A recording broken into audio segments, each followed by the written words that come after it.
Ce matin-là, allongée dans ce cercueil capitonné de satin blanc, j'ai senti l'odeur des lys blancs mélangée au parfum bon marché que ma belle-fille porte toujours.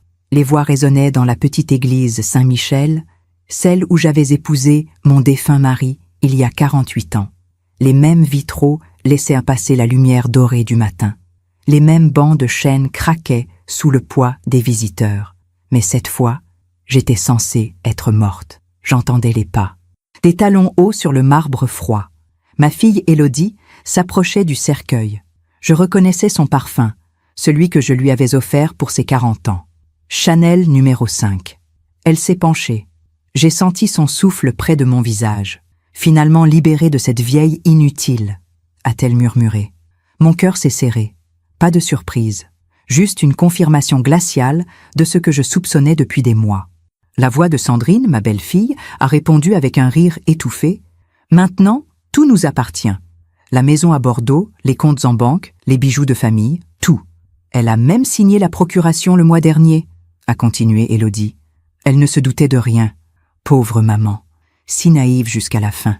Elles ont ri, toutes les deux, devant mon cercueil. J'ai compté jusqu'à 300 dans ma tête, comme le docteur Moreau me l'avait conseillé. Respirer lentement. Ne pas bouger un cil, les faire croire, les laisser se dévoiler complètement. 5 minutes se sont écoulées. J'entendais les chuchotements des autres personnes présentes. Mes voisines, Madame Dupont et Madame Laurent, mon notaire, Maître Chevalier, le père Augustin qui devait célébrer la messe. Tous croyaient que j'étais partie. Puis, lentement, j'ai ouvert les yeux. La lumière m'a aveuglé 1 seconde. J'ai cligné. J'ai tourné la tête vers Élodie. Nos regards se sont croisés. Elle est devenue blanche comme le satin du cercueil. Je me suis redressée. Doucement. Mes articulations craquaient un peu, mais j'étais bien vivante. J'ai posé mes mains sur les bords du cercueil et je me suis assise complètement. Le cri d'Élodie a déchiré le silence de l'église. Un cri aigu, hystérique. Sandrine a reculé si violemment qu'elle a heurté un candélabre, le faisant tomber dans un fracas métallique. Madame Dupont s'est évanouie sur son banc. Le père Augustin a laissé tomber son missel. Maître Chevalier, lui, est resté figé, la bouche ouverte. Je suis sortie du cercueil. Mes jambes tremblaient légèrement, mais je tenais debout. J'ai lissé ma robe noire, celle que j'avais choisie moi-même pour cette comédie macabre. « Bonjour, ma chérie », ai-je dit calmement en regardant Élodie. « J'espère que tu as apprécié ton moment de liberté. » Élodie suffoquait. Elle cherchait ses mots. Sandrine pleurait déjà, des larmes de panique coulant sur son maquillage trop épais. « Maman, mais tu étais morte ?» J'ai souri. Un sourire doux, presque maternel. « Non, ma petite, juste très, très curieuse. Je m'appelle Océane Bonnard. J'ai 70 ans. Pendant 42 ans, j'ai été professeur de littérature au lycée Montaigne de Bordeaux. J'ai élevé seule ma fille après la mort de son père. J'ai tout sacrifié pour elle. Et voici l'histoire que j'ai gardée pour moi bien trop longtemps. L'histoire de comment j'ai organisé mon propre enterrement pour découvrir qui était vraiment ma fille. Parfois, on fait confiance à ceux qui ne la méritent pas. Et vous, avez-vous déjà été déçu par quelqu'un que vous aimiez ? Racontez-moi votre histoire dans les commentaires, j'aimerais vous lire. Il faut que je vous raconte comment tout a commencé. Avant cette mascarade dans l'église. Avant les soupçons. Avant que mon propre cœur se brise en 1000 morceaux. Ma vie était simple et belle. J'habitais une maison en pierre de taille dans le quartier des Chartrons, à Bordeaux. Une demeure familiale que mon mari Pierre avait héritée de ses parents. 3 étages, un jardin avec un magnolia centenaire et une cuisine où flottait toujours l'odeur du pain frais et du café. Chaque matin, je me levais à 6 heures. J'ouvrais les volets de bois bleu. La lumière entrait doucement, caressant les meubles anciens, le piano à queue dans le salon, les bibliothèques remplies de livres que j'avais collectionnés toute ma vie. Balzac, Flaubert, Colette, mes compagnons fidèles. Pierre est mort il y a 22 ans. Cancer du pancréas. 3 mois entre le diagnostic et la fin. Élodie n'avait que 18 ans. Elle venait d'entrer à l'université pour étudier le droit. Mon monde s'est effondré, mais je me suis relevée. Pour elle. Toujours pour elle. Nous sommes devenus proches, Élodie et moi. Pendant des années, c'était nous deux contre le monde. Le dimanche, nous préparions ensemble le coq au vin de mon arrière-grand-mère. Nous marchions le long de la Garonne. Nous parlions de tout, de ses rêves, de ses amours, de ses peurs. Quand elle a rencontré Marc, son futur mari, j'étais heureuse pour elle. Un jeune avocat brillant, ambitieux. Ils se sont mariés dans cette même église Saint-Michel. J'ai pleuré de joie en la voyant dans sa robe blanche, si belle, si radieuse. « Maman, tu seras toujours ma meilleure amie », m'avait-elle chuchoté ce jour-là en m'embrassant. J'avais cru ces mots, de tout mon cœur. Sandrine est arrivée dans nos vies il y a 5 ans. Marc l'a épousée 6 mois après son divorce d'avec Élodie, une femme plus jeune, 28 ans à l'époque, blonde décolorée, manière bruyante. Élodie était dévastée. Je l'ai soutenue. Je l'ai consolée pendant des nuits entières.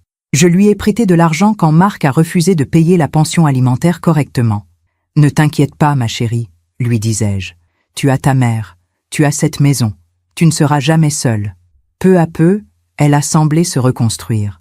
Elle a trouvé un nouveau travail dans un cabinet d'avocats. Elle sortait davantage.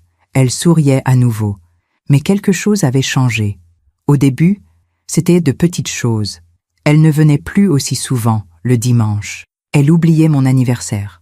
Quand elle appelait, nos conversations étaient courtes, expéditives. « Désolée, maman, je suis débordée », disait-elle toujours. Puis, les visites sont devenues encore plus rares, 1 fois par mois, puis tous les 2 mois, et toujours accompagnée de Sandrine. Oui, vous avez bien entendu, ma fille et son ex-belle-fille, ensemble, devenues inséparables. On a décidé de tourner la page, m'avait expliqué Élodie un jour. Marc était un salaud avec nous deux. Sandrine et moi, on s'est rendu compte qu'on avait beaucoup en commun. On est devenus amis. Cela m'avait semblé étrange, mais j'avais accepté. J'étais heureuse qu'Élodie ait une amie, qu'elle ne soit plus seule. Quelle naïveté. Les derniers mois, elles venaient toujours ensemble. Elles s'asseyaient dans mon salon. Elles buvaient mon thé, elles souriaient, mais leurs yeux regardaient ailleurs, vers les meubles anciens, vers les tableaux accrochés au mur, vers le coffret en acajou où je gardais les bijoux de ma grand-mère. Un jour, Sandrine m'a demandé « Océane, vous avez pensé à votre testament? À votre âge, il faut prévoir ces choses-là. » Élodie avait rougi. « Sandrine, voyons. »« Non, elle a raison, » avais-je répondu doucement. « J'y ai pensé. Tout ira à toi, Élodie. Tu es mon unique héritière. » Sandrine avait souri. Un sourire que je n'avais pas compris à ce moment-là. 3 semaines plus tard, elles m'ont emmenée chez le notaire. « Pour mettre à jour les papiers, » avait-elle dit. Maître Chevalier m'avait fait signer plusieurs documents. Je n'avais pas tout lu. J'avais confiance en ma fille. Quelle idiote j'étais. Le premier véritable signal d'alarme est venu un mardi après-midi de mars. Il pleuvait. Cette pluie fine et froide typique de Bordeaux qui s'infiltre partout, même dans les âmes. J'étais dans ma cuisine, en train de préparer une tarte aux pommes, la recette de ma mère, celle qu'Élodie adorait depuis son enfance. Elle devait venir dîner ce soir-là. Une visite rare, presque exceptionnelle désormais. Le téléphone a sonné. C'était elle. « Maman, je suis désolée. Un imprévu au bureau. Je ne pourrai pas venir. » Sa voix sonnait faux. Trop enjouée. Trop rapide. « Ce n'est pas grave, ma chérie. Une autre fois. »« Oui, une autre fois. Bisous, maman. » Elle a raccroché avant que je puisse répondre. J'ai regardé la tarte qui refroidissait sur le plan de travail.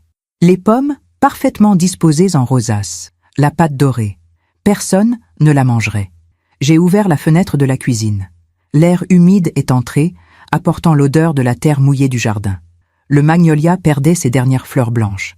Elles tombaient sur l'herbe, se transformant en bouillie brune. C'est à ce moment-là que j'ai vu la voiture. Une Mercedes noire garée de l'autre côté de la rue. À l'intérieur, 2 silhouettes. Je les ai reconnues immédiatement. Élodie et Sandrine. Elles parlaient, gesticulation animée. Élodie tenait des papiers dans ses mains, des documents qu'elle montrait à Sandrine. Elle ne m'avait pas vue. J'ai reculé derrière le rideau. Mon cœur battait trop fort. Pourquoi était-elle là? Pourquoi Élodie m'avait-elle menti sur son imprévu au bureau? Elles sont restées là 20 minutes.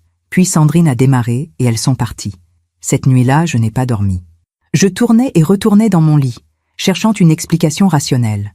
Peut-être qu'elle passait simplement dans le quartier. Peut-être qu'Élodie voulait me faire une surprise et avait changé d'avis. Mais au fond de moi, une petite voix murmurait « Quelque chose ne va pas ». La semaine suivante, autre incident. J'étais allée faire mes courses au marché des Capucins. J'adore ce marché. Les couleurs, les odeurs, les voix des marchands qui crient leur prix. Cela me rappelle ma jeunesse, quand j'y allais avec ma propre mère. J'achetais des fraises chez mon maraîcher habituel, Monsieur Dubois, quand j'ai entendu son nom. Élodie Bonnard. Je me suis retournée. 2 femmes discutaient près de l'étal de fromage. Tu as entendu? Elle va hériter d'une fortune. Sa mère a une maison magnifique dans les Chartrons. Oui, et apparemment, la vieille est déjà à moitié sénile. Élodie a obtenu une procuration pour tout gérer. Mon sang s'est glacé. Sénile? Moi? J'ai 70 ans, certes, mais mon esprit est aussi vif qu'à 20 ans. Je lis encore 3 livres par semaine. Je fais mes mots croisés tous les matins. Je gère parfaitement mes comptes, ma maison, ma vie. Procuration? Je me souvenais de cette visite chez le notaire, des papiers que j'avais signés sans tout lire attentivement. C'est juste pour faciliter les choses si tu tombes malade un jour, avait dit Élodie. Une simple précaution. J'ai quitté le marché sans terminer mes courses. Mes jambes tremblaient. J'ai marché jusqu'à un banc près de la Garonne. Je me suis assise et j'ai regardé le fleuve couler, lourd et gris sous le ciel chargé. Des questions tourbillonnaient dans ma tête. Que racontait exactement Élodie sur moi? Pourquoi parlait-on de moi comme d'une vieille sénile? Qu'avais-je vraiment signé chez ce notaire? Le soir même, j'ai téléphoné à Maître Chevalier. « Maître, c'est Madame Bonnard. J'aimerais revoir les documents que j'ai signés le mois dernier. » Un silence. Puis, « Madame Bonnard, votre fille m'a dit que vous étiez un peu confuse ces derniers temps. Elle m'a demandé de ne traiter qu'avec elle désormais. » Confuse? Ma voix tremblait. « Je ne suis absolument pas confuse. Je veux voir mes propres documents. Je comprends votre inquiétude. Mais légalement, maintenant que la procuration est en vigueur, la procuration pourquoi exactement? Pour la gestion complète de votre patrimoine, compte bancaire, biens immobiliers, décisions médicales. Votre fille a maintenant tous les pouvoirs. Vous avez signé, madame. C'est votre signature sur les documents. » J'ai raccroché. Mes mains tremblaient si fort que j'ai dû les poser à plat sur la table de la cuisine pour les stabiliser. Décision médicale, gestion complète, tous les pouvoirs. Qu'avais-je fait? Cette nuit-là, allongée dans le noir, j'ai compris. Les visites espacées, les regards vers mes meubles, les questions sur mon testament, la présence constante de Sandrine, les mensonges. Ma fille ne venait plus me voir par amour. Elle venait faire l'inventaire. Les jours suivants ont été les plus difficiles de ma vie, plus difficiles même que la mort de Pierre, parce qu'avec Pierre, je savais. La maladie était là, visible, tangible. Mais avec Élodie, tout était flou. Des soupçons, des doutes, et cette voix dans ma tête qui répétait sans cesse « Tu te trompes, c'est ta fille, elle t'aime ». Je voulais tellement le croire. Le vendredi, j'ai décidé de l'appeler, de parler ouvertement, de dissiper ce malaise qui me rongeait. « Élodie, ma chérie, est-ce que tu pourrais passer ce week-end? J'aimerais qu'on discute. »« De quoi, maman ?» Sa voix était froide, presque agacée. « De nous, de cette procuration. » Je ne suis pas certaine d'avoir bien compris ce que j'ai signé. Un silence pesant. Puis, « Maman, on en a déjà parlé, c'est juste une précaution. Pour te protéger. Tu sais, à ton âge, il peut arriver n'importe quoi. » À mon âge? Élodie, j'ai 70 ans, pas 90, je vais parfaitement bien. Justement, maman. Sa voix s'est adoucie, prenant ce ton maternel qu'on utilise avec les enfants. C'est maintenant qu'il faut prévoir, quand on est encore lucide, avant que... Enfin, tu comprends. Avant que quoi? Avant que je devienne sénile, comme elle le racontait à tout le monde? Élodie, je veux annuler cette procuration. Maman, ne sois pas ridicule. Tout est déjà en place. Et puis, cela me facilite tellement les choses. Je peux payer tes factures, gérer tes rendez-vous médicaux, m'occuper de l'entretien de la maison. Tu devrais être soulagée, pas inquiète, mais je peux faire tout cela moi-même. Maman, elle a soupiré. Un long soupir exaspéré. Écoute, je suis très occupée en ce moment. On en reparlera plus tard, d'accord? Je t'embrasse. Elle a raccroché. J'ai gardé le téléphone contre mon oreille longtemps après qu'elle ait coupé, écoutant la tonalité continue, ce son vide qui résumait parfaitement notre relation désormais. J'aurais dû insister. J'aurais dû aller directement chez un avocat. Mais je n'ai rien fait, parce que j'avais peur. Peur de la vérité. Peur de découvrir que ma fille, mon unique enfant, celle pour qui j'avais tout sacrifié, me trahissait. Alors j'ai choisi la lâcheté. J'ai choisi de fermer les yeux. Les semaines ont passé. J'ai continué ma routine. Le matin, je me levais, je préparais mon café, Je lisais le journal. Je m'occupais de mon jardin. Je rendais visite à Madame Dupont, ma voisine. Nous prenions le thé ensemble et parlions de choses insignifiantes. La météo, les prix au marché.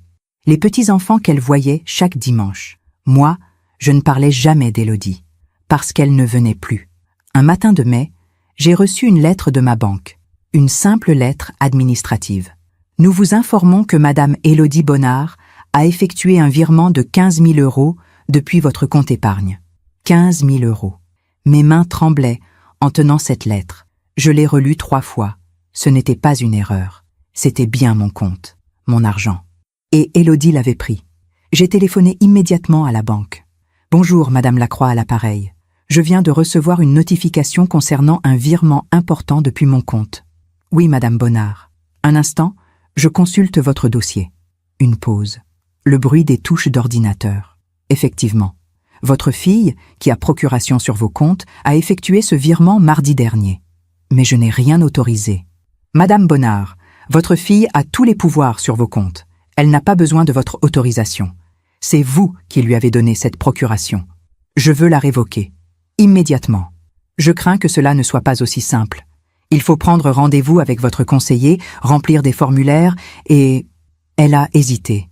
Madame Bonnard, votre fille nous a informé que vous souffriez de troubles de la mémoire. Elle nous a demandé de ne pas tenir compte de vos demandes sans qu'elle soit présente. C'est pour votre protection. Pour ma protection. Ces mots résonnaient comme une condamnation. Je ne souffre d'aucun trouble de la mémoire, ai-je dit, ma voix tremblante de colère et d'impuissance. Ma fille ment. Madame, je comprends votre frustration. Mais nous devons suivre les procédures légales. Je vous conseille d'en parler directement avec votre fille. J'ai raccroché. J'ai posé le téléphone sur la table. Et j'ai pleuré. J'ai pleuré comme je n'avais pas pleuré depuis la mort de Pierre. De grosses larmes chaudes qui coulaient sans s'arrêter. Je pleurais sur cette trahison. Sur cette fille que je ne reconnaissais plus. Sur ma propre naïveté. Comment en étais-je arrivé là? Comment avais-je pu être aussi aveugle? Le lendemain, Élodie est venue. Sans prévenir.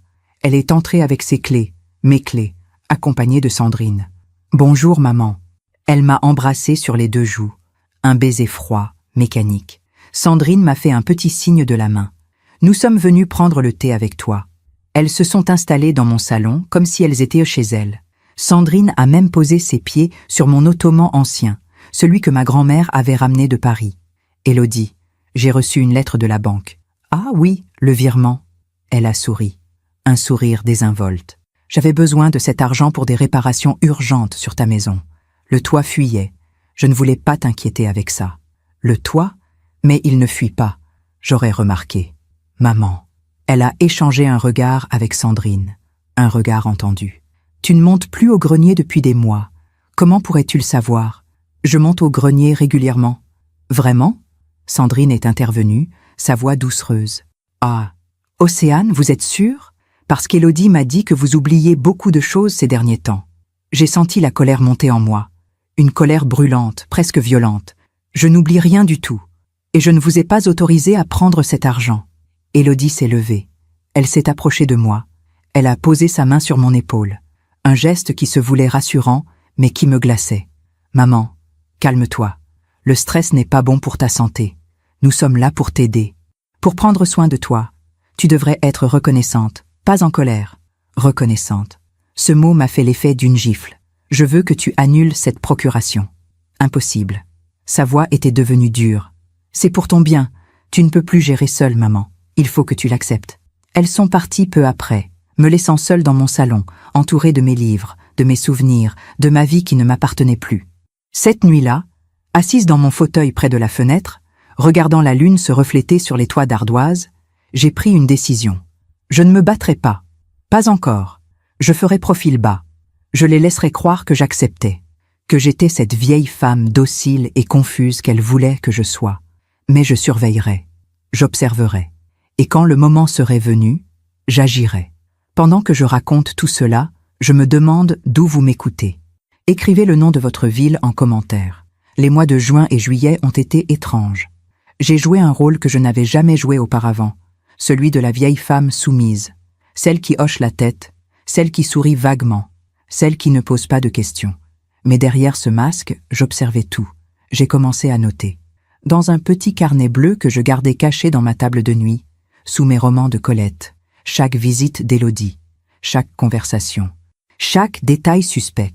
Mercredi 12 juin, Élodie venue avec Sandrine ont passé 20 minutes dans mon bureau alors que je préparais le thé, et entendu des tiroirs s'ouvrir. Vendredi 21 juin, Élodie a mentionné un nouveau placement financier très avantageux pour moi, a insisté pour que je signe des papiers.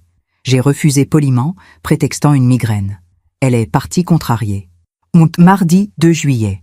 Madame Dupont m'a dit qu'Élodie était venue la semaine dernière lui poser des questions sur ma santé mentale. Lui a demandé si je paraissais confuse. Madame Dupont lui a répondu que j'étais en parfaite forme. Chaque note était une pièce d'un puzzle que je commençais à assembler. Un après-midi étouffant de juillet, j'ai décidé de fouiller mon propre bureau. Cela peut paraître étrange, mais j'avais l'intuition qu'Élodie y avait laissé des traces, des indices de ses véritables intentions. J'ai attendu qu'elle parte après une de ses brèves visites. Elle était venue m'apporter des courses que je n'avais pas demandées, encore une façon de me faire passer pour incapable, sans doute. « Voilà, maman, j'ai pris tout ce qu'il te faut.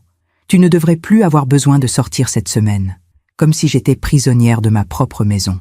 Dès que j'ai entendu sa voiture démarrer, je suis montée à mon bureau. C'était une petite pièce au 2e étage, avec une fenêtre donnant sur le jardin. Mon sanctuaire, l'endroit où j'avais corrigé des milliers de copies pendant mes années d'enseignement, où j'écrivais encore mes lettres à l'ancienne, à la plume. J'ai ouvert les tiroirs un par un. Mes factures étaient redéplacées. Mes relevés bancaires, que je rangeais toujours chronologiquement, étaient en désordre. Quelqu'un avait fouillé ici, récemment, puis j'ai trouvé quelque chose qui ne m'appartenait pas. Une enveloppe Kraft glissée entre 2 dossiers. Je l'ai ouverte. À l'intérieur, des photocopies. Des documents que je n'avais jamais vus. Le premier était un certificat médical, daté du 15 mai, signé par un certain docteur Blanchard, un nom que je ne connaissais pas. Madame Océane Bonnard présente des signes évidents de déclin cognitif, troubles de la mémoire à court terme, désorientation temporelle, incapacité à gérer ses affaires courantes. Je recommande une mise sous tutelle pour sa protection. J'ai relu ce texte 3 fois. Mes mains tremblaient tellement que le papier bruissait. Déclin cognitif? Désorientation? Qui était ce docteur Blanchard? Je n'avais jamais consulté personne de ce nom. Je voyais le docteur Moreau depuis 30 ans. Il me connaissait parfaitement et savait que j'étais en excellente santé mentale. Ce certificat était un faux. Il devait l'être. J'ai continué à fouiller dans l'enveloppe. Un autre document. Une estimation immobilière de ma maison. Valeur estimée 750 000 €. Potentiel de revente excellent. Quartier prisé. 750 000 €. Ma maison.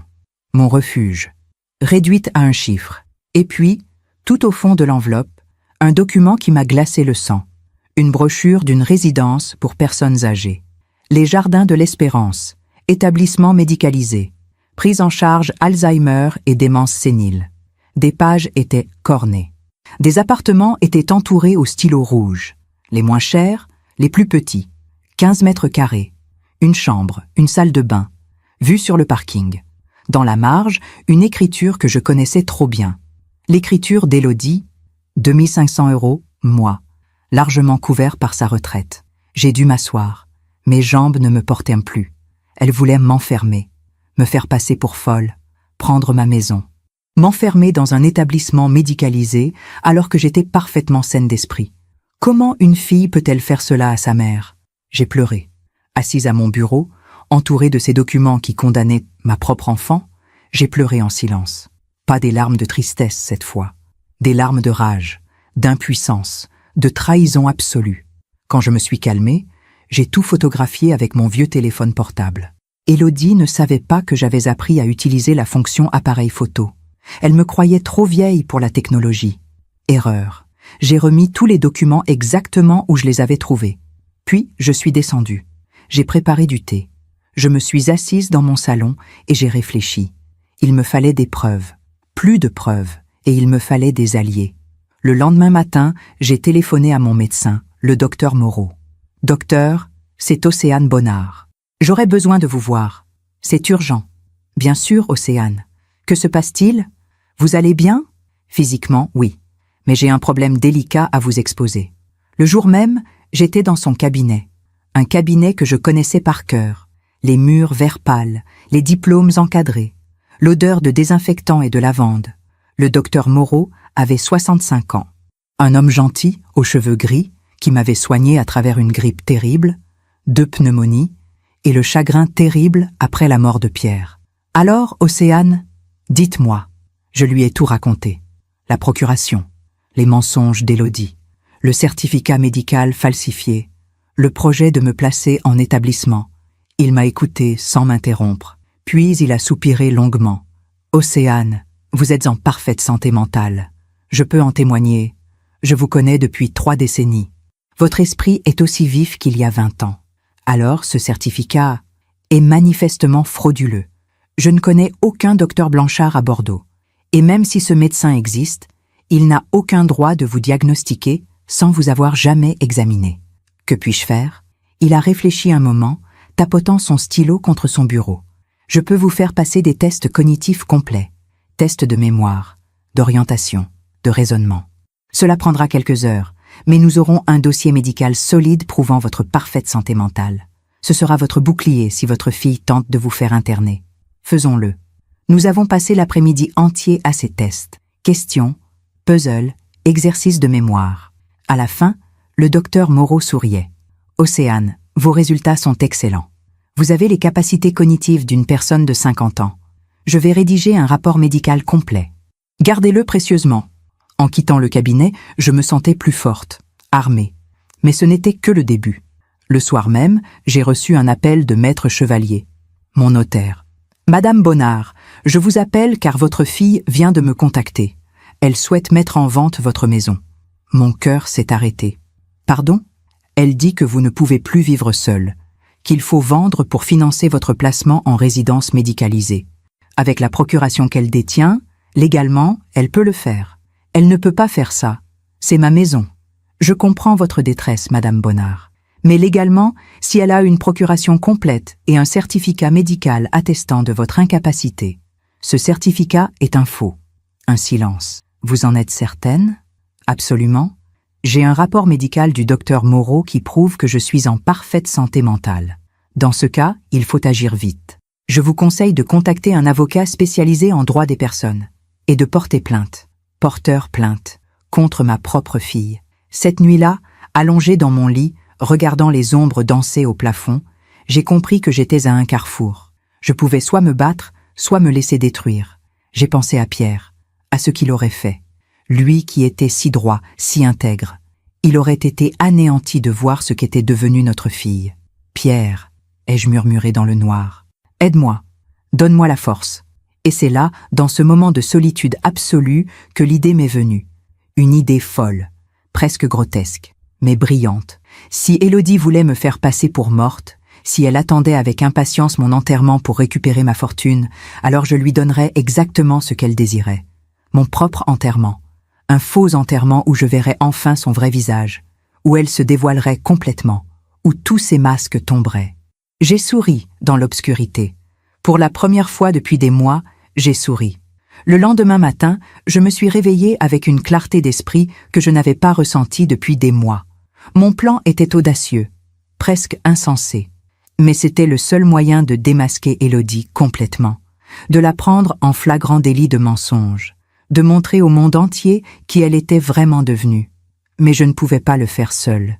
J'avais besoin d'alliés, de personnes qui me faisaient leur confiance, de personnes qui connaissaient la véritable Élodie. J'ai commencé par le docteur Moreau. Je suis retournée à son cabinet le mercredi suivant. Quand je lui ai exposé mon plan, il m'a regardé comme si j'avais perdu la raison. « Océane, vous voulez organiser votre propre enterrement? Un faux enterrement, oui. Mais c'est complètement fou. Docteur, ma fille veut me faire interner. Elle veut vendre ma maison. Elle a falsifié un certificat médical.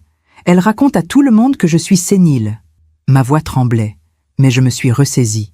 J'ai besoin de preuves irréfutables de sa trahison, des preuves que personne ne pourra nier. Et le seul moyen d'obtenir ces preuves, c'est de lui faire croire que j'ai disparu. Il a enlevé ses lunettes. Il s'est frotté les yeux. Puis il a souri. Un petit sourire triste. Vous savez, Océane, en 30 ans de médecine, je n'ai jamais entendu une demande pareille. Alors, il a remis ses lunettes. Je vais vous aider. parce que ce que votre fille vous fait subir est immoral, et parce que vous avez le droit de connaître la vérité. Mon cœur s'est allégé. J'avais mon premier allié. De quoi aurez-vous besoin? A-t-il demandé. Un certificat de décès. Officiel. Qui puisse tromper les pompes funèbres, le père Augustin, tout le monde. Il a hoché la tête, lentement. Je peux faire ça. Je peux rédiger un certificat mentionnant une mort naturelle, arrêt cardiaque. À votre âge, personne ne posera de questions. Pas d'autopsie requise.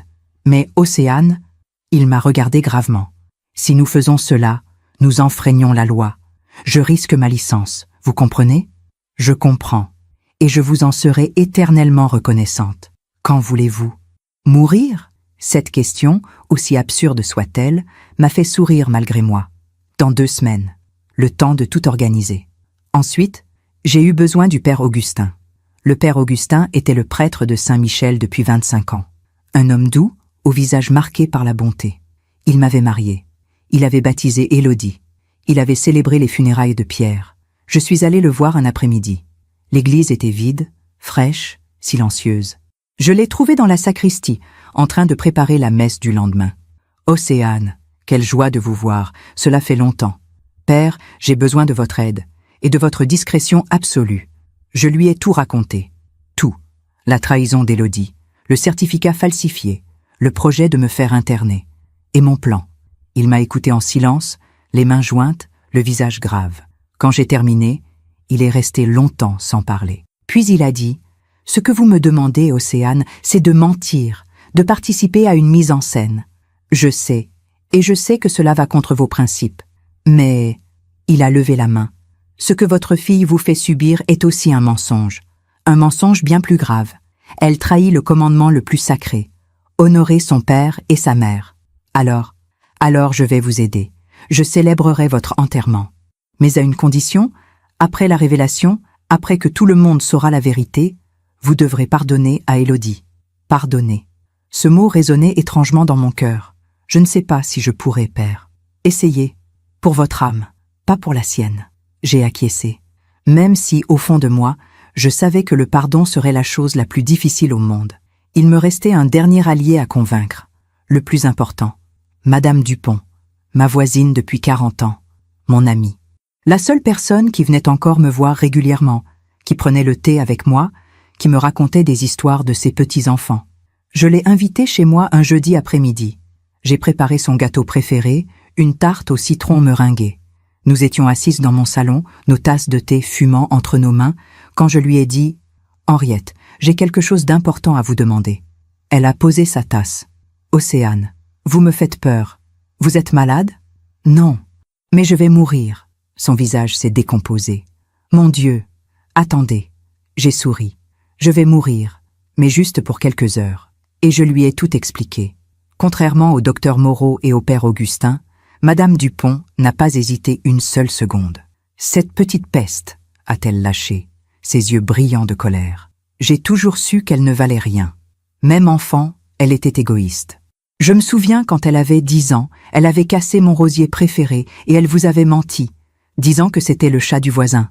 Henriette, non, laissez-moi finir. Elle a pris ma main dans la sienne, sa peau ridée et douce. Vous êtes comme une sœur pour moi, Océane. Si cette garce veut vous voler votre maison, votre dignité, votre vie, alors nous allons lui donner une leçon qu'elle n'oubliera jamais. Dites-moi ce que je dois faire. Le jour de l'enterrement, vous serez dans l'église. Vous observerez Élodie, vous l'écouterez, et vous témoignerez de ce qu'elle dira. Comptez sur moi. Les 2 semaines suivantes ont été surréalistes. J'ai continué ma vie normalement. Je suis allée au marché, j'ai arrosé mes fleurs, j'ai relu mes livres préférés, Madame Bovary, le grand Maulnes. J'ai regardé le magnolia dans mon jardin perdre ses dernières fleurs d'été. Élodie est venue 2 fois. À chaque visite, elle parlait de projets, de changements nécessaires, de mon bien. Je hochais la tête, je souriais vaguement, je jouais la vieille femme fatiguée. « Tu as l'air épuisée, maman », a-t-elle dit lors de sa dernière visite. « Je suis fatiguée, c'est vrai. Tu devrais peut-être voir un médecin. » « Oui, peut-être. » Elle est partie satisfaite. Elle croyait que je m'affaiblissais, que je serais bientôt trop faible pour résister. La veille du jour J, j'ai écrit 2 lettres. La première pour Maître Chevalier, mon notaire. Une lettre où j'expliquais tout. La manipulation d'Élodie, le certificat falsifié, mon plan. Si quelque chose m'arrivait vraiment, disais-je dans cette lettre, je veux que vous sachiez la vérité.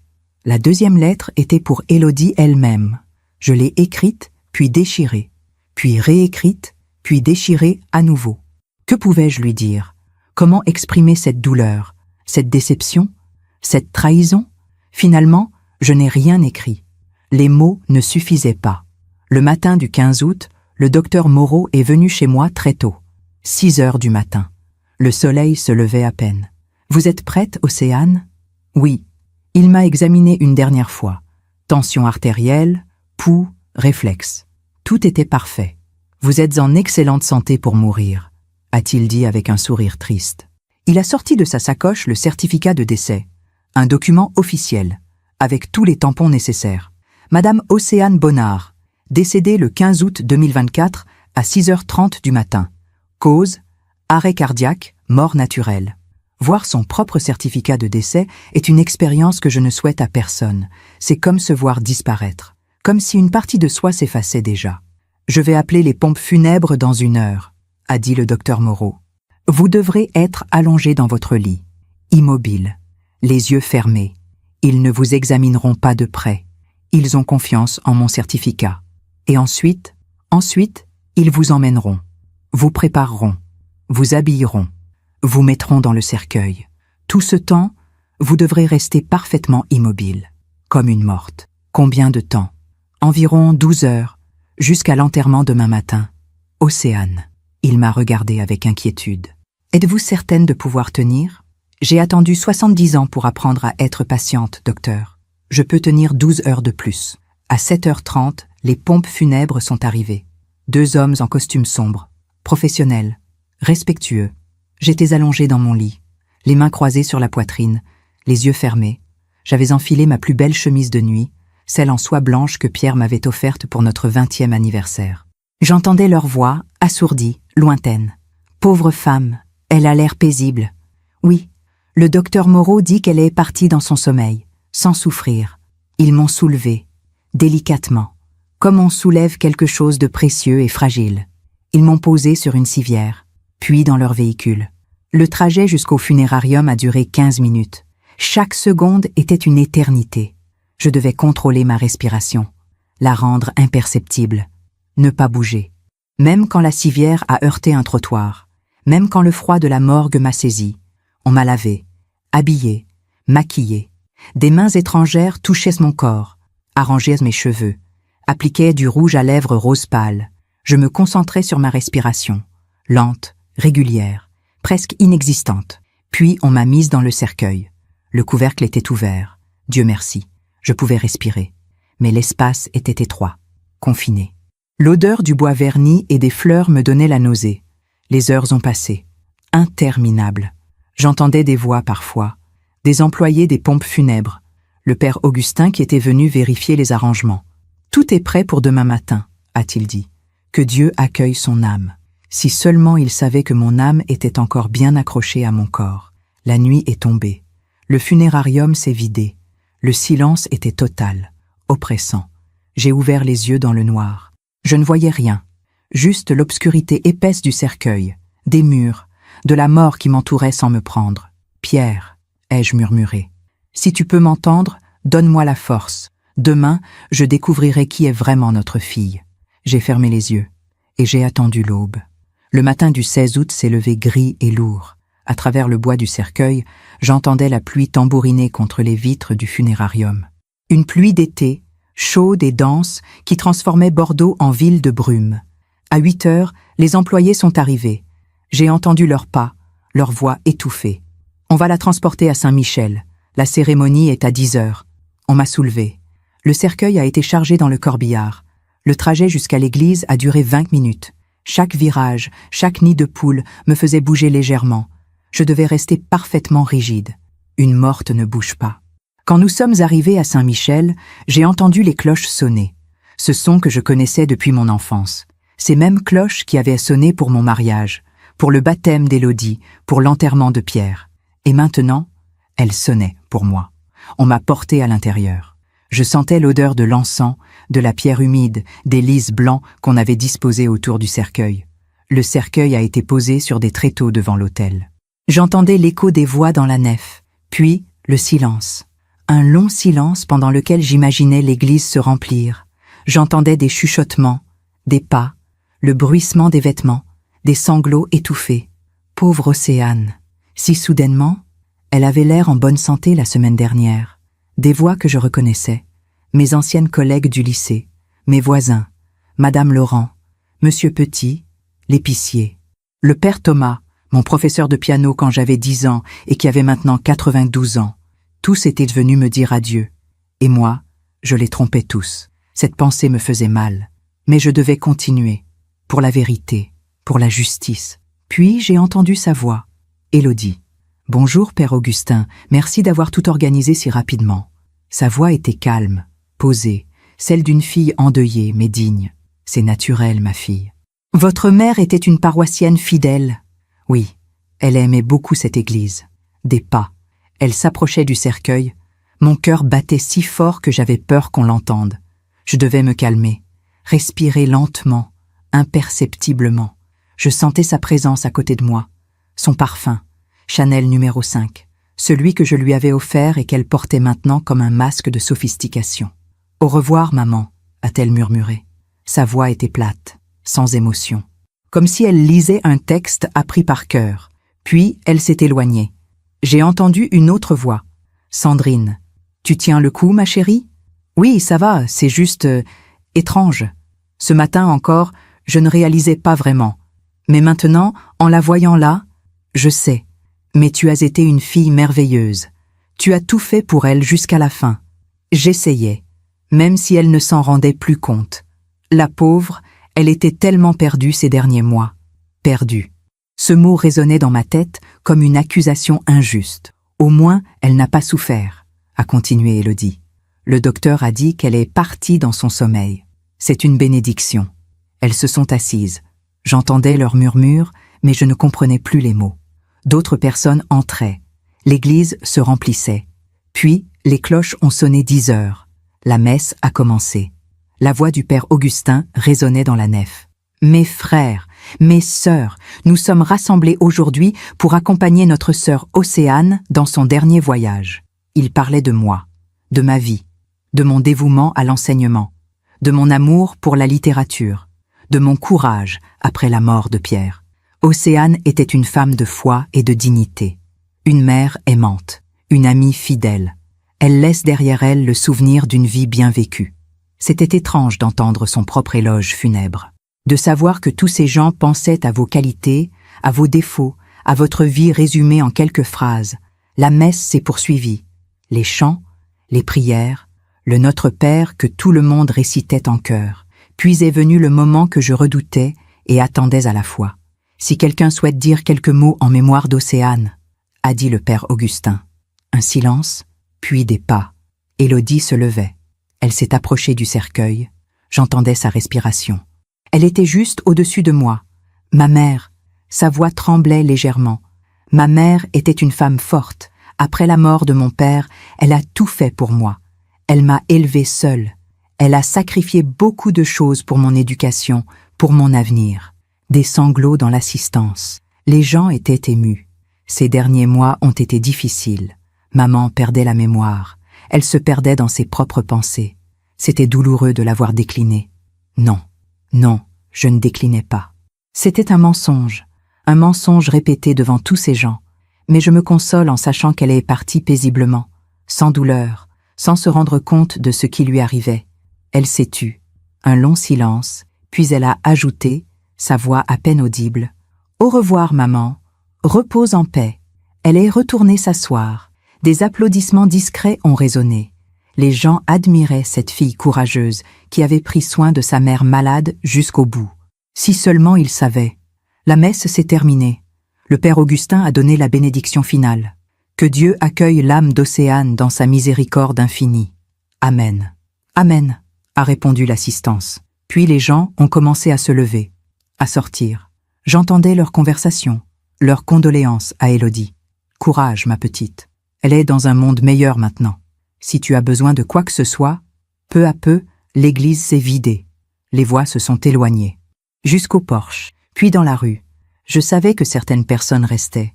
Madame Dupont, Maître Chevalier, le docteur Moreau qui était venu discrètement, et Élodie et Sandrine. J'entendais leurs pas. Elles s'approchaient à nouveau du cercueil. « Tout le monde est parti ?» a demandé Sandrine. « Presque. Il reste quelques personnes dehors. Elles attendent de me présenter leurs condoléances. Tu vas leur parler ? » ?»« Oui, mais rapidement. J'ai rendez-vous avec Maître Chevalier à midi. Pour la succession. Déjà. À peine morte, déjà elle parlait de succession. « Et la maison ?» a demandé Sandrine. « On pourra la mettre en vente dès la semaine prochaine. Maître Chevalier a dit que tout était en ordre. Avec la procuration, je peux tout gérer rapidement. 750 000 €, c'est ça ? Au minimum. Peut-être plus si on trouve le bon acheteur. » Elle riait. Doucement, discrètement, mais elle riait. « Finalement libérée de cette vieille inutile, » a dit Élodie. Ces mots, les mêmes mots qu'elle avait prononcés la veille dans ma maison. Je les entendais maintenant dans cette église, devant mon cercueil, devant Dieu. Maintenant, tout nous appartient, a complété Sandrine. La maison à Bordeaux, les comptes en banque, les bijoux de famille, tout. Elle a même signé la procuration le mois dernier, a continué Élodie. Elle ne se doutait de rien. Pauvre maman, si naïve jusqu'à la fin.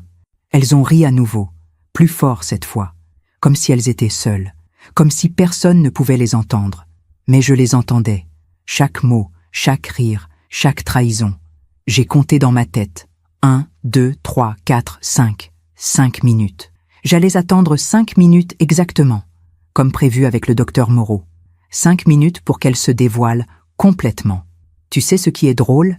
A dit Sandrine. C'est qu'elle croyait vraiment que tu l'aimais. Je sais. Pathétique, non ? Quand même, tu as été convaincante, toutes ces années à jouer la fille dévouée. Il fallait bien. Pour l'héritage. Sinon, j'aurais coupé les ponts depuis longtemps. Tu te souviens quand je t'ai dit que ma mère était un boulet ? Oui. Sandrine riait. Tu disais qu'elle était collante, qu'elle t'étouffait avec son amour maternel. Elle m'étouffait effectivement. Mais maintenant, plus jamais. Maintenant, je suis libre, riche et libre. 300 secondes. J'avais compté 300 secondes. Il était temps. J'ai ouvert les yeux.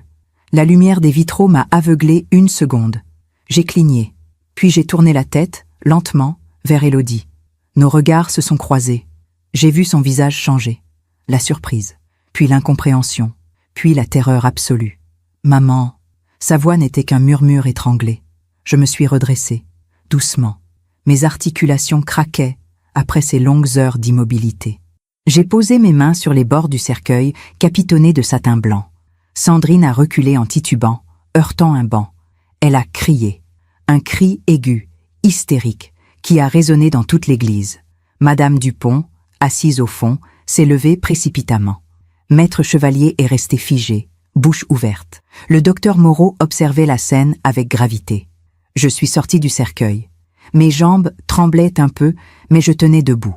J'ai lissé ma robe noire, celle que j'avais choisie moi-même, celle dans laquelle j'avais voulu mourir, mais qui maintenant servait à ma résurrection. « Bonjour Élodie », ai-je dit d'une voix calme. « J'espère que tu as apprécié ta liberté. » Élodie suffoquait. Ses mains agrippèrent sa gorge. Son visage était blanc comme la cire des cierges qui brûlaient autour de nous. « Tu étais... morte ?» J'ai souri. Un sourire doux, presque maternel. « Non, ma petite. Juste très, très attentive. » Sandrine pleurait déjà. De vraies larmes de panique. Son maquillage coulait, créant des rivières noires sur ses joues. « Océane. Ce n'est pas... Nous ne voulions pas dire... Vous ne vouliez pas dire quoi ? Ma voix est devenue plus dure. Que j'étais une vieille inutile ? Que vous étiez libre ? Que tout vous appartenait maintenant ? Maman, je peux expliquer. Expliquer quoi, Élodie ? Je me suis approchée d'elle. Explique-moi comment tu as falsifié un certificat médical. Explique-moi comment tu as raconté à tout le monde que j'étais sénile. Explique-moi comment tu as pris 15 000 € sur mon compte sans me demander. Explique-moi les brochures pour maison de retraite que j'ai trouvées dans mon bureau. Elle reculait à chaque pas que je faisais vers elle. Je voulais juste te protéger. Me protéger ? J'ai ri. Un rire amer. Tu voulais me protéger en me volant ma maison, en me faisant enfermer, en attendant ma mort avec impatience ? Non, Ce n'est pas ça. Si, c'est exactement ça. Et je viens de l'entendre de ta propre bouche, devant témoins. Maître Chevalier s'est avancé, son téléphone à la main. J'ai tout enregistré, a-t-il dit calmement. Chaque mot. Depuis le moment où vous avez dit qu'elle était une vieille inutile. Élodie s'est tournée vers lui, les yeux écarquillés. Vous avez... C'est légal, a-t-il continué. Nous sommes dans un lieu public, et ces enregistrements prouveront votre intention de fraude, de manipulation et d'abus de faiblesse présumés. Le docteur Moreau s'est approché à son tour. Et j'ai ici, il brandissait un dossier, tous les résultats des tests cognitifs de votre mère, tests effectués la semaine dernière. Votre mère est en parfaite santé mentale. Le certificat que vous avez présenté mentionnant son déclin cognitif est un faux. Élodie s'est effondrée sur un banc. Elle pleurait maintenant, mais je ne ressentais aucune pitié. Juste une immense tristesse. Pourquoi, Élodie? Ma voix s'est brisée. Pourquoi as-tu fait ça? Qu'est-ce que je t'ai fait pour mériter ça? Elle ne répondait pas. Elle sanglotait, la tête dans les mains. Je t'ai tout donné. Mon temps, mon amour, mon argent, ma vie. Après la mort de ton père, tu étais tout ce qui me restait. Et toi, tu as attendu que je meure pour pouvoir récupérer ma maison. Je me demande encore si j'ai fait le bon choix. Et vous, qu'auriez-vous fait à ma place? Le silence qui a suivi mes derniers mots était écrasant, lourd comme la pierre de ces murs séculaires. Élodie pleurait toujours, recroquevillée sur son banc comme une enfant prise en faute. Sandrine s'était éclipsée discrètement par une porte latérale, abandonnant sa complice. J'ai regardé ma fille. Cette femme de 40 ans qui avait été mon bébé, ma petite fille, mon unique trésor. Et je ne la reconnaissais plus. Maman. Elle a levé les yeux vers moi. Des yeux rouges, gonflés. Maman, je suis désolée. Désolée? Le mot sonnait creux. Désolée de quoi exactement, Élodie? D'avoir été prise? Ou d'avoir vraiment voulu me détruire? Je ne voulais pas... C'est juste que... Elle cherchait ses mots. J'avais des dettes énormes. Mon cabinet d'avocat ne marchait pas bien. J'allais tout perdre. Et Sandrine m'a dit, elle m'a dit que tu avais tellement d'argent, que cette maison valait une fortune, et que toi, tu n'en avais plus besoin. Je n'en avais plus besoin? Ma voix montait malgré moi. Je n'avais plus besoin de ma propre maison, de ma dignité, de ma liberté? Non, je voulais dire, tu es seule, tu n'as pas besoin d'une si grande maison. Donc tu as décidé à ma place. Tu as décidé que ma vie ne valait plus rien, que je devais être mise de côté, enfermée, dépossédée de tout ce que j'ai construit. Elle a baissé la tête. J'avais tellement peur de tout perdre. Et moi, j'ai senti les larmes monter. Des larmes que j'avais retenues pendant des mois. Tu as pensé à ce que moi j'allais perdre? Maître Chevalier s'est éclairci la gorge. Madame Bonnard, si vous le souhaitez, nous pouvons porter plainte dès aujourd'hui. Abus de confiance, faux et usage de faux, tentative d'escroquerie. J'ai levé la main pour l'arrêter. Laissez-moi un instant. Je me suis assise sur le banc en face d'Élodie. Mes jambes ne me portaient plus. L'adrénaline qui m'avait soutenue pendant ces longues heures dans le cercueil commençait à retomber. Je me sentais épuisée, vidée. Le père Augustin s'est approché doucement. Il a posé sa main sur mon épaule. « Océane, que voulez-vous faire? Que voulais-je faire ?» C'était la question que je me posais depuis des semaines, depuis que j'avais découvert la vérité. Est-ce que je voulais la vengeance, la justice, le pardon? J'ai regardé l'autel, le Christ en croix, les vitraux où la lumière jouait, créant des arcs-en-ciel sur le sol de pierre, cette église où j'avais prié tant de fois, où j'avais cherché des réponses. Je veux récupérer ma vie, ai-je dit finalement. C'est tout ce que je veux. Maman, Élodie a tendu la main vers moi, une main tremblante. S'il te plaît, ne me dénonce pas. Je t'en supplie. Je vais tout perdre. Mon statut d'avocat, ma réputation, tout. J'ai regardé cette main que j'avais tenue quand elle était bébé, que j'avais soignée quand elle tombait en jouant, que j'avais serrée dans la mienne à l'enterrement de son père. Je ne l'ai pas prise. Tu vas tout perdre? Ma voix était calme maintenant, presque sereine. Bienvenue dans le monde que tu avais préparé pour moi. Elle a retiré sa main. Elle a compris. Maître Chevalier, ai-je dit en me tournant vers le notaire. Que se passe-t-il légalement avec la procuration? Elle est immédiatement révoquée. Vous êtes vivante et en pleine possession de vos moyens.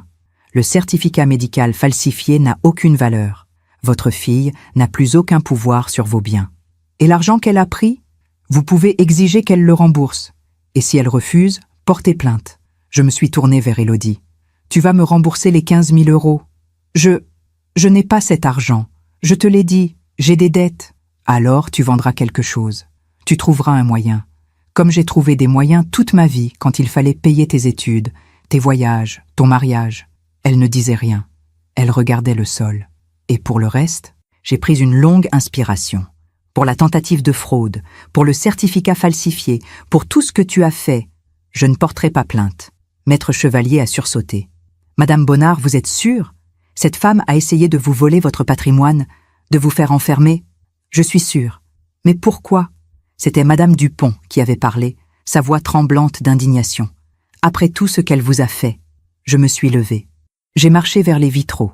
La lumière colorée dansait sur mes mains. Parce que si je la dénonce, je deviens comme elle. Je deviens quelqu'un qui cherche à détruire. Et je refuse de devenir ça. Maman, la voix d'Élodie était un murmure. Je me suis retournée. Mais ne te trompe pas, Élodie. Ce n'est pas un pardon. C'est une libération. Je me libère de toi, de ta toxicité, de ta trahison. J'ai marché vers elle. Je me suis penchée. J'ai regardé son visage ravagé par les larmes. À partir d'aujourd'hui, tu n'es plus ma fille. Tu n'hériteras de rien. Tu n'auras plus accès à ma maison, à mes comptes, à ma vie.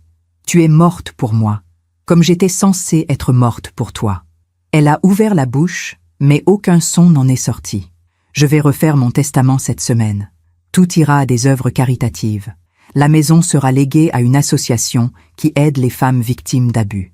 Mes bijoux iront à un musée. Mon argent servira à financer des bourses d'études pour des enfants défavorisés. Maman, non. Si. Et tu sais quoi? J'ai souri. Un sourire triste mais libérateur. Je me sens déjà plus légère, parce que maintenant je sais. Je sais que tu ne viendras plus me voir en calculant la valeur de mes meubles. Tu ne m'appelleras plus en pensant à l'héritage. Tu ne souriras plus faussement en attendant ma mort. Je me suis redressée. J'ai regardé le père Augustin. Père, puis-je utiliser votre téléphone? Je dois appeler quelqu'un. Bien sûr. Il m'a tendu son téléphone. J'ai composé un numéro que je connaissais par cœur. Celui de ma nièce, Isabelle, la fille de ma sœur décédée. Une jeune femme de 35 ans que j'avais aidée à élever après la mort de sa mère. Une femme qui m'appelait encore chaque dimanche pour prendre de mes nouvelles. Une femme qui m'aimait vraiment. Isabelle, c'est tante Océane. Tante Océane. Sa voix était joyeuse. Comment vas-tu? Très bien. Écoute, j'aimerais que tu viennes me voir cette semaine. J'ai quelque chose d'important à te dire. Bien sûr. Jeudi, ça te va? Parfait. À jeudi, ma chérie. J'ai raccroché. Élodie me regardait avec des yeux horrifiés. Tu vas tout donner à Isabelle? Non. Je ne vais rien lui donner. Mais je vais passer du temps avec elle. Du temps vrai, sans mensonge, sans calcul. J'ai ramassé mon sac à main, celui que j'avais demandé au docteur Moreau de garder pour moi. J'ai lissé ma robe. J'ai regardé une dernière fois le cercueil vide. Vous savez, ai-je dit à personne en particulier, c'est étrange de survivre à sa propre mort. On voit les choses différemment. On comprend ce qui compte vraiment. Je me suis dirigée vers la sortie de l'église. Madame Dupont m'a rejointe, passant son bras sous le mien. « Vous êtes sûre de votre décision, Océane? De ne pas porter plainte? Certaine. La justice que je veux n'est pas celle d'un tribunal, c'est celle de la vie. Et croyez-moi, la vie se chargera d'Élodie. Nous sommes sortis dans la lumière grise du jour. La pluie s'était arrêtée. L'air sentait la terre mouillée et les fleurs. Derrière moi, j'ai entendu Élodie sortir de l'église. Elle criait mon nom. « Maman! Maman, attends !» Je ne me suis pas retournée. Pour la première fois de ma vie, je n'ai pas répondu à l'appel de ma fille.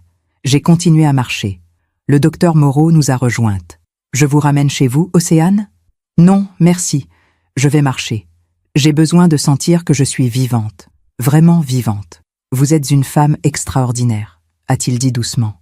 Non, je suis juste une femme qui a refusé d'être une victime. Madame Dupont et moi avons marché lentement à travers les rues de Bordeaux. Les gens nous regardaient, intrigués de voir une femme en robe noire de deuil qui souriait. « Que vas-tu faire maintenant ?» m'a demandé Henriette. « Vivre, vraiment vivre. Je vais voyager. Lire tous les livres que je n'ai pas eu le temps de lire. Prendre des cours de peinture. Rire avec de vrais amis. Profiter de chaque instant. Et ta maison? Tu vas vraiment la léguer? Oui. Ou peut-être que je la transformerai en quelque chose de beau. Une bibliothèque publique. Un centre d'accueil pour femmes en difficulté. Quelque chose qui aura du sens. Nous sommes arrivés devant ma maison. Mon magnolia avait de nouvelles fleurs, blanches, immaculées, symbole de renouveau. « Tu veux entrer prendre le thé ?» ai-je proposé. Avec joie. Nous sommes entrés. J'ai ouvert toutes les fenêtres. L'air frais est entré, chassant l'odeur de renfermé, de tristesse, de trahison. J'ai préparé du thé. Nous nous sommes assises dans mon salon. Et j'ai pleuré. Longtemps. Pas de tristesse, de soulagement, de libération. C'est fini, ai-je murmuré. C'est vraiment fini. Cette nuit-là, j'ai dormi profondément. Pour la première fois depuis des mois, sans cauchemar, sans inquiétude, parce que j'avais survécu à ma propre mort, à la trahison, à la douleur, et maintenant, j'étais libre.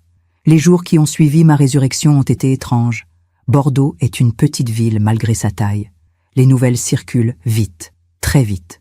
L'histoire de la femme qui avait organisé son propre enterrement pour démasquer sa fille s'est répandue comme une traînée de poudre. Au marché des Capucins, dans les cafés, dans les salons bourgeois des Chartrons, on ne parlait que de ça. Tu as entendu ? Océane Bonnard, la vieille prof de littérature, incroyable non, sa propre fille. Et elle l'a prise en flagrant délit devant toute l'église. Je ne sortais plus beaucoup ces premiers jours, pas par honte, au contraire, mais par besoin de silence, de solitude, de reconstruction. J'ai passé une semaine entière à trier ma vie, littéralement. J'ai ouvert tous les placards, toutes les armoires, tous les tiroirs. J'ai sorti les vêtements que je ne portais plus, les objets que je gardais par nostalgie mais qui ne me servaient à rien, les lettres d'Élodie, ces centaines de lettres qu'elle m'avait écrites quand elle était jeune. « Je t'aime, maman. Tu es la meilleure maman du monde. » J'ai tout brûlé dans la cheminée, une par une, en regardant les flammes dévorer ces mensonges innocents d'une enfant qui était devenue un monstre. Le jeudi, Isabelle est venue, comme prévu. Elle est arrivée avec des fleurs, des roses jaunes, mes préférées. Tante Océane, elle m'a serré dans ses bras, fort, longtemps. J'ai entendu, tout Bordeaux parle de ce qui s'est passé. C'est vrai? Tu as vraiment? C'est vrai. Nous nous sommes assises dans le salon. Je lui ai raconté tout, en détail. Elle m'a écouté sans m'interrompre, ses yeux se remplissant de larmes au fur et à mesure. Comment a-t-elle pu? A-t-elle murmuré quand j'ai terminé. Sa propre mère. La cupidité fait faire des choses terribles aux gens, ma chérie. Et tu ne vas pas porter plainte? Non. J'ai décidé de la laisser vivre avec ses choix. Isabelle a pris ma main. Tu es plus forte que moi, tante Océane. Moi, je ne sais pas si j'aurais pu pardonner. Je n'ai pas pardonné. Je me suis libérée. C'est différent. Nous avons parlé pendant des heures. D'elle, de sa vie, de son travail d'infirmière, de ses projets de mariage avec Thomas, son compagnon depuis 5 ans. De tout et de rien. En la regardant, j'ai réalisé quelque chose. J'avais de la famille. De la vraie famille. Pas celle du sang, qui m'avait trahi, mais celle du cœur, qui était restée fidèle. Isabelle, ai-je dit avant qu'elle parte, j'aimerais que tu sois plus présente dans ma vie, que nous soyons vraies l'une avec l'autre. J'adorerais ça, tante Océane. Après son départ, je me suis sentie plus légère, comme si un poids immense avait été enlevé de mes épaules. Les semaines ont passé. Septembre est arrivé, avec sa lumière dorée et ses premières fraîcheurs. J'ai commencé à recevoir des nouvelles d'Élodie. Pas directement, jamais directement, mais par Madame Dupont, qui avait des amis partout et qui entendait tout. « Tu sais ce qui est arrivé à Élodie ?» m'a-t-elle dit un matin en prenant le thé chez moi. « Non, et je ne suis pas sûre de vouloir savoir. »« Oh, tu vas vouloir entendre ça !» Elle m'a raconté. Apparemment, l'histoire avait fait le tour du barreau de Bordeaux.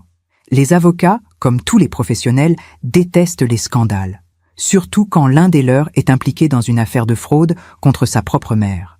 Le cabinet où travaillait Élodie lui avait demandé de démissionner. Pour préserver notre réputation, avait-il dit. Il ne voulait pas être associé à quelqu'un capable d'une telle trahison familiale. Élodie avait perdu son emploi en octobre. Elle avait essayé de trouver un autre poste. Mais partout où elle se présentait, on connaissait son histoire. Personne ne voulait d'elle. Qui pourrait faire confiance à une avocate qui trahit sa propre mère, disaient-on les gens. En novembre, j'ai appris par maître Chevalier qu'Élodie avait dû vendre son appartement, celui du centre-ville avec vue sur la Garonne, celui qu'elle aimait tant. Elle ne pouvait plus payer le crédit, m'a expliqué le notaire. Sans emploi, la banque a exigé le remboursement immédiat. Elle a été obligée de vendre en urgence. Elle a perdu beaucoup d'argent dans la transaction. Je n'ai rien dit. Je n'ai ressenti ni joie, ni tristesse, juste une étrange neutralité. La vie, comme je l'avais prédit, se chargeait d'Élodie. En décembre, Madame Dupont m'a appris qu'Élodie et Sandrine s'étaient séparées. Apparemment, Sandrine avait rapidement compris que l'amitié avec Élodie ne lui apporterait plus rien. Plus d'argent à espérer, plus de maison à hériter, juste une femme ruinée et méprisée.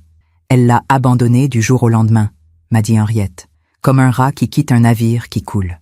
Élodie se retrouvait seule, sans argent, sans travail, sans amis, sans mère, exactement ce qu'elle avait voulu pour moi. Le karma, cette force invisible que les bouddhistes appellent la loi de cause à effet, faisait son œuvre. En janvier, j'ai croisé Élodie par hasard. C'était un samedi matin, au marché des Capucins. Je regardais les fraises d'hiver chez Monsieur Dubois quand je l'ai vue. Elle était maigre, tellement maigre. Son visage était creusé, ses yeux cernés. Elle portait un manteau élimé, trop grand pour elle. Ses cheveux, autrefois si bien coiffés, étaient ternes et mal entretenus. Nos regards se sont croisés. J'ai vu la honte dans ses yeux, la douleur, le regret peut-être. Elle a ouvert la bouche, comme pour parler, puis elle l'a refermée. Elle a baissé les yeux, et elle s'est éloignée rapidement, disparaissant dans la foule du marché. Mon cœur s'est serré. Pas de pitié, mais de tristesse. Tristesse pour cette femme qui avait été ma fille. Pour cet enfant que j'avais tant aimé et qui s'était perdu en chemin. Océane? Monsieur Dubois me regardait avec inquiétude. Vous allez bien? Oui, je vais bien. J'ai acheté mes fraises. Je suis rentré chez moi. Et j'ai pleuré. Pas pour Élodie. Pour la mère que j'avais été. Pour l'amour gâché. Pour le temps perdu. Puis je me suis essuyé les yeux. J'ai préparé du thé. J'ai ouvert un livre de Colette. Et j'ai continué ma vie. En février, j'ai appris qu'Élodie avait déménagé. Elle avait quitté Bordeaux. Personne ne savait où elle était partie. Paris, peut-être, ou Lyon, ou plus loin encore. Elle était partie recommencer ailleurs, loin de cette ville qui connaissait son histoire, loin de cette mère qu'elle avait trahie. Madame Dupont pensait que je serais soulagée de ce départ. Au moins, tu ne risques plus de la croiser, a-t-elle dit. Mais je me sentais étrangement vide, comme si, avec son départ, un chapitre définitif de ma vie se fermait.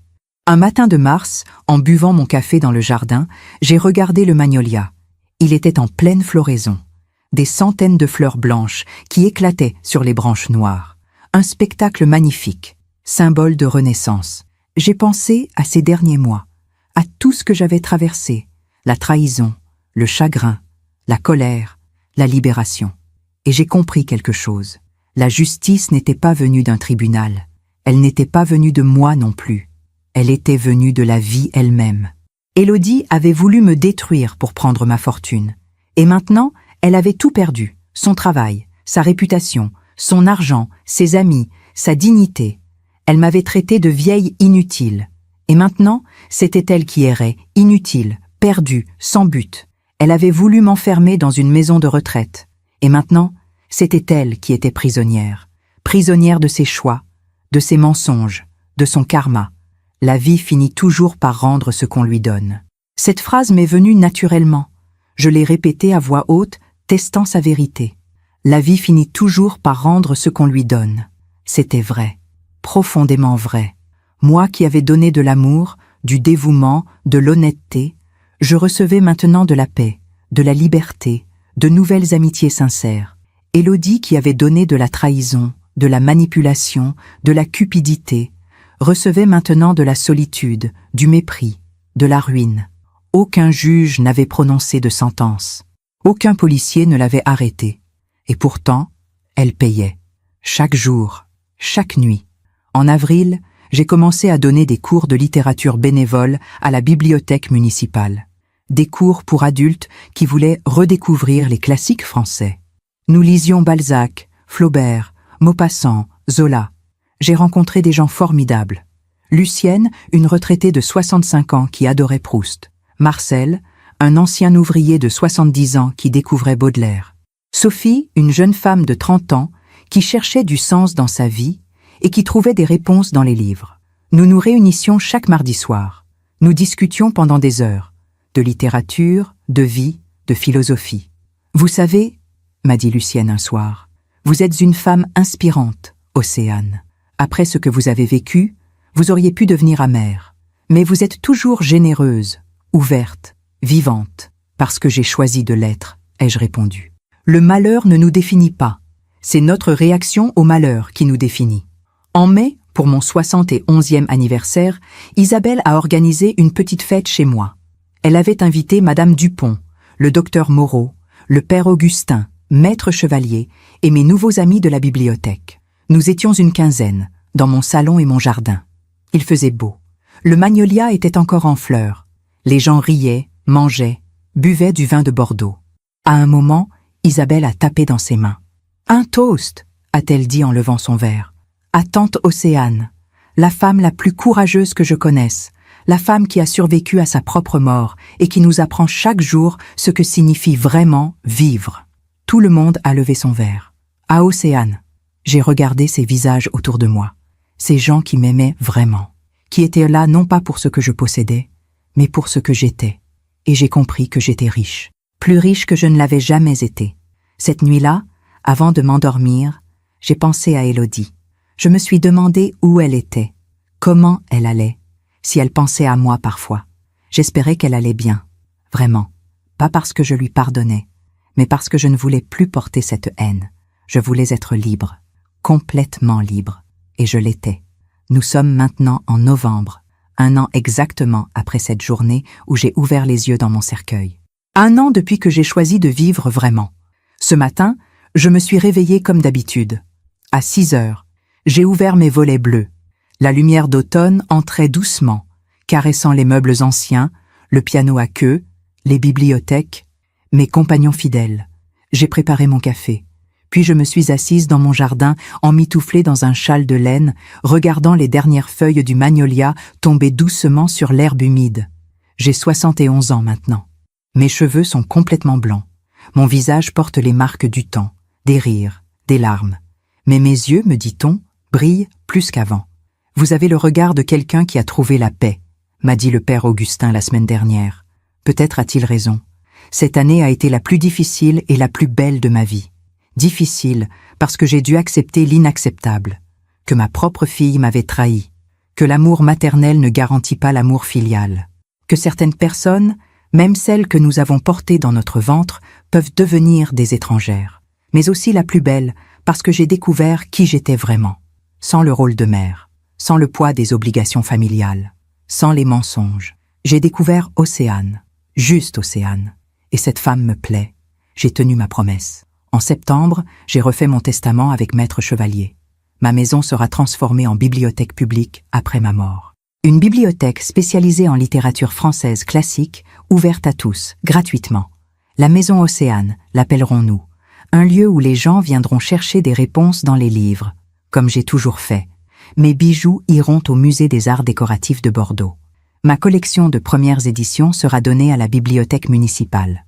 Mon argent servira à créer une bourse d'études pour des jeunes femmes défavorisées qui veulent faire des études de littérature. Rien n'ira à Élodie. Rien.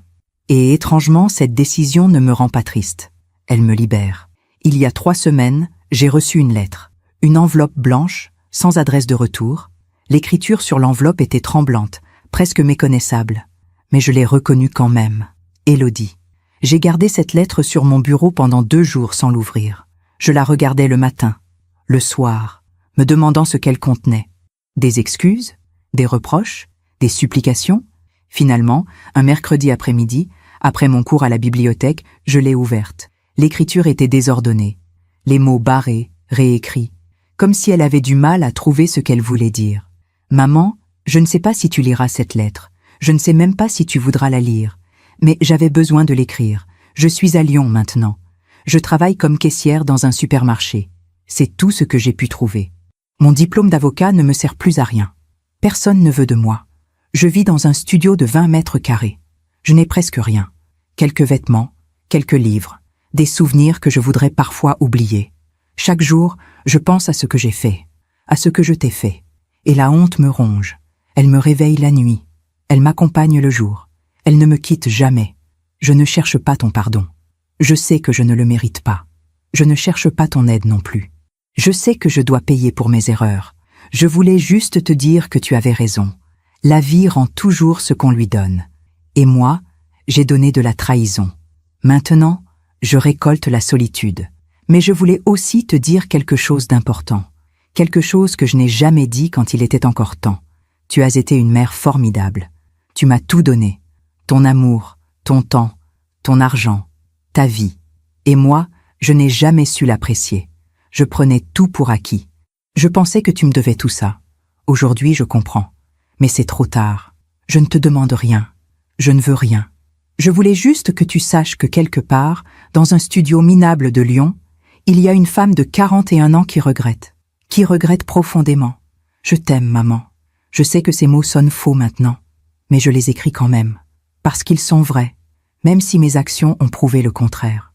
Élodie, j'ai lu cette lettre 3 fois, puis je l'ai posée sur mon bureau. J'ai regardé par la fenêtre, le magnolia, le ciel gris, les toits d'ardoise. J'ai pleuré. Pas de tristesse, pas de joie non plus, juste de reconnaissance. Reconnaissance qu'elle ait enfin compris, même si c'était trop tard. Le soir même, j'ai écrit une réponse, courte, simple. Élodie, j'ai reçu ta lettre, je l'ai lue. Je te remercie pour ton honnêteté. Tu as raison. C'est trop tard pour nous. Pour la relation mère-fille que nous aurions pu avoir, pour la confiance que tu as brisée. Mais ce n'est pas trop tard pour toi. Tu es jeune encore. Tu as toute une vie devant toi. Une vie où tu peux choisir qui tu veux être. Tu peux choisir d'être amère, de te voir en victime, de blâmer le monde entier pour tes erreurs. Ou tu peux choisir d'être meilleur, d'apprendre de tes erreurs, de construire une vie basée sur l'honnêteté et l'intégrité. Le choix t'appartient. Je ne te pardonnerai jamais. Mais je te libère. Je te libère de ma colère, de ma déception, de mon amour déçu. Vis ta vie, Élodie, et essaye d'être la femme que ton père aurait été fier de connaître. Océane. J'ai posté cette lettre le lendemain. Je ne sais pas si elle répondra. Je ne sais pas si je veux qu'elle réponde, mais j'ai dit ce que j'avais à dire. Hier, Isabelle est venue déjeuner avec Thomas, son fiancé. Ils vont se marier au printemps. Ils m'ont demandé si je voulais être témoin. Moi, j'étais surprise, touchée. Évidemment, toi, a dit Isabelle en souriant. Tu es la personne la plus importante de ma vie, tante Océane. Après Thomas, bien sûr. Thomas a ri. Et je suis d'accord avec elle. Vous êtes une femme extraordinaire, Océane. Un modèle pour nous tous. Un modèle? J'ai secoué la tête. Non, je suis juste une vieille femme qui a fait des erreurs et qui a essayé d'apprendre de ses erreurs. Justement, a dit Isabelle, vous nous apprenez qu'on peut survivre à la trahison, qu'on peut reconstruire, qu'on peut choisir la dignité plutôt que la vengeance. Leurs mots m'ont réchauffé le cœur. Ce soir, assise dans mon salon, une tasse de thé fumant entre mes mains, je pense à tout ce que j'ai appris cette année. J'ai appris que la famille n'est pas toujours celle du sang. Parfois, c'est celle qu'on choisit, celle qui nous choisit. Isabelle, Madame Dupont, mes amis de la bibliothèque. Voilà ma vraie famille. J'ai appris que le pardon n'est pas obligatoire, qu'on peut choisir de se libérer sans pardonner, que la paix intérieure ne dépend pas du pardon mais de l'acceptation. J'ai appris que la vengeance est inutile, que la vie se charge elle-même de rendre justice, que le karma existe vraiment, même si on ne l'appelle pas ainsi. J'ai appris que vieillir n'est pas mourir, que 70 ans, 75 ans, 80 ans peuvent être des années magnifiques, pleines de découvertes, d'amitié, de sens. J'ai appris que notre valeur ne dépend pas de notre utilité aux yeux des autres, qu'on peut être inutile selon les standards du monde et pourtant avoir une vie riche et belle. J'ai appris que la dignité est un choix, qu'on peut la garder même quand tout le reste nous est enlevé. Et surtout, j'ai appris que je suis plus forte que je ne le pensais, que j'ai survécu à l'impensable, à la trahison de ma propre fille, et que non seulement j'ai survécu, mais j'ai prospéré. Le téléphone sonne. C'est Madame Dupont. Océane? J'ai fait une tarte aux prunes.